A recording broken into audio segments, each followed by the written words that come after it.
Okay,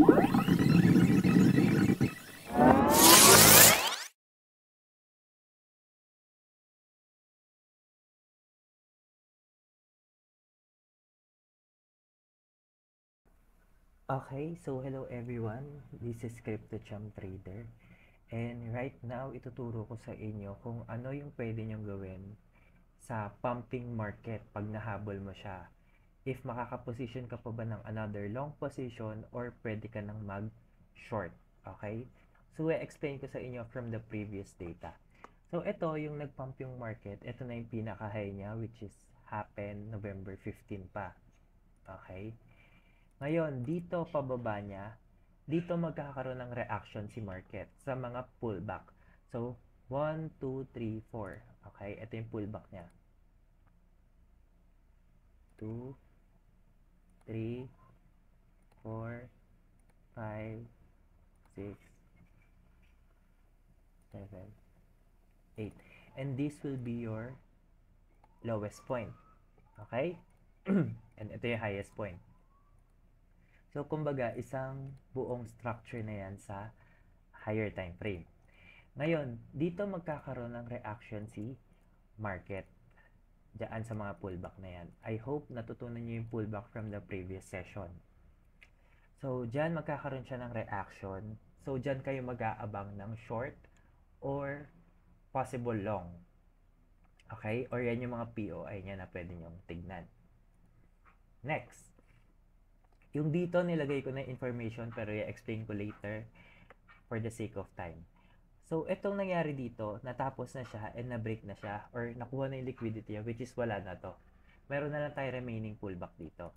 Okay? So, itong remaining na to is na-touch na siya dito and nakita natin yung reaction.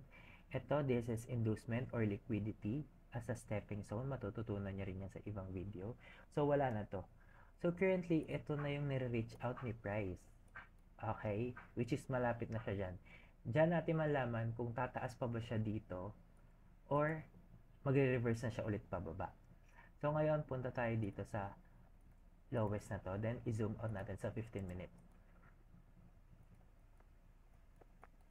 Ito yung mga reaction na makikita nyo na si market is gusto niyang umakyat. So, nakita nyo ito, nag-pump siya until here. Okay?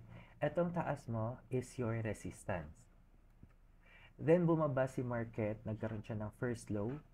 Tumaas ulit, nagkaroon ng second low. Tumaas ulit sa resistance, rejected, nagkaroon ng third low. And tumaas ulit sa resistance, nagkaroon ng fourth low. So, anong ibig sabihin nito? Or pwede rin itong fifth low. Ano ibig sabihin nito? Ibig sabihin, si buyer is interested pang itulak yung price pataas. The fact na hindi siya nakakabasag ng low. Okay? Kailangan niya kasi makabasag ng low kung gusto niyang bumaba. So, since andun yung price is tinutulak niya sa taas, then, dumating yung time na momentum breakout. So, para ma-break tong resistance, kasi nga rejected most of the time, kailangan niya ng momentum para maka-break yan. So, yan if bullish. Ganito yan pag bearish. Let's say this is your support. Okay? Sa may brush. Yan. Let's say yung bola gumanyan. Tumalbog ng mataas.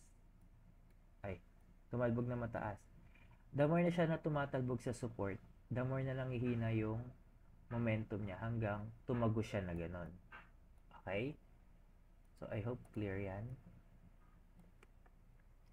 Next, so nung naka-momentum break siya, etong dati mong resistance, naging support na siya, which is polarity. Naturo ko na rin yan. Pwede niya mapanood sa TikTok. And then, polarity or retest. Pagka-pump niya, nag-retest siya, tapos gusto na niya umakyat ulit. So, tuloy. Itong market na to, ayan, tumama ulit siya dyan. Okay? So, bababa na naman tayo ulit sa lower time frame. So, let's say, punta tayo sa 1 minute. Ayan. Ito, pansinin nyo. So, makikita nyo, same scenario. Nag-pump si market hanggang dito. So, hindi yan yung resistance ha. Ito yung resistance sa ilalim. Bakit hindi ito yung resistance? Kasi wala tayong available data dito.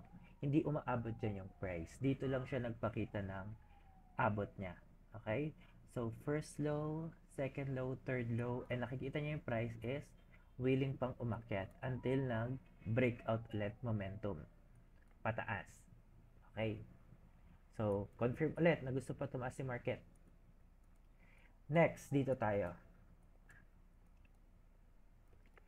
Etong scenario na to, ito yung mga marami na liquidate dito sa picture na to. So, let's say ito yung high mo. Okay? And sabihin natin ito yung resistance mo. Gawin natin 15 minutes. Ito yung resistance mo. Okay? Pero kung mapapansin mo, wala masyadong touches si market kasi nga bumababa siya, nagbe-break siya ng panibagong low. Pero, yung ganyang scenario is common na yan. Bumabalik kasi si market dyan to liquidate. Paano ma-assure na si market bababa na? Hindi na siya lalagpas dito. Dito lang yung area niya where pwede kang mag-sell. Okay? Dapat, kung gusto niya bumaba, dyan lang siya magbabounce. Tapos, diretso na siya sa baba.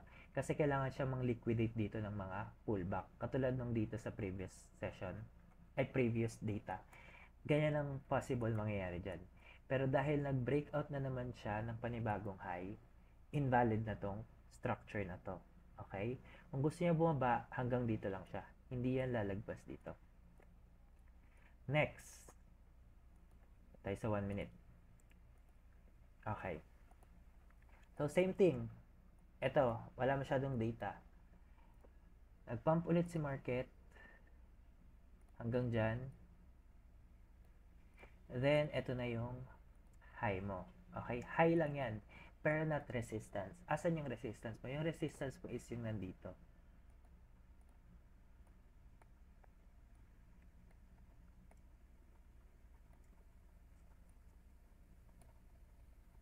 Ayan. Okay? So, kita nyo yung mga touches. Ibig sabihin, yan yung currently valid resistance natin. Then, gawin mo lang ulit. First low, second low, third low, fourth low. Dito kasi makikita mo na si buyer is uninterested pang bumaba. Gusto pang tumulak pataas. Tandaan nyo kung gusto niya bumaba, tutulak siya pataas. Katulad nito. Pero once namang liquidate siya dito, hindi na yan tataas sa last high. Pero ito, gusto pa niya ulit. So yan. Nangyari ulit yung nangyari kanina. This is your resistance na naging support sa area na to. Polarity, return, or retest. Then, nag-pump ulit. Ngayon, nandito na si market. So, ngayon, bibigyan ko niya ng ibang picture. Ganito naman yung picture niya. Yan. Resistance. Then, support. Okay. Buyer dyan, dito. Seller. So, ngayon, dyan ka ngayon magbe-base. Makikita mo na andito ulit yung first low natin. Andito ulit yung second low. And most probably, kung gusto pa niya umakyat, is magke-create siya ng another third low, tas bubutas na naman siya dito. Okay? Pero kung gusto niya bumaba, take note, hindi na yan lalagpas dito. Okay? Ito na yung pinaka-last high niya. Kailangan niyo makuha yung last high. So, hanggang dito mo na lang siya i-corner. And yung next na lalagay niya dito na pullback, na first low, second low, third low. Kung gusto mo pa sumabay, paakyat. Ngayon, if gusto mo malaman kung saan mag-e-entry dito, then kindly subscribe and follow para ma-update kita sa pattern na to. Okay? So, yun lang. If may confusion ka, comment mo lang dyan.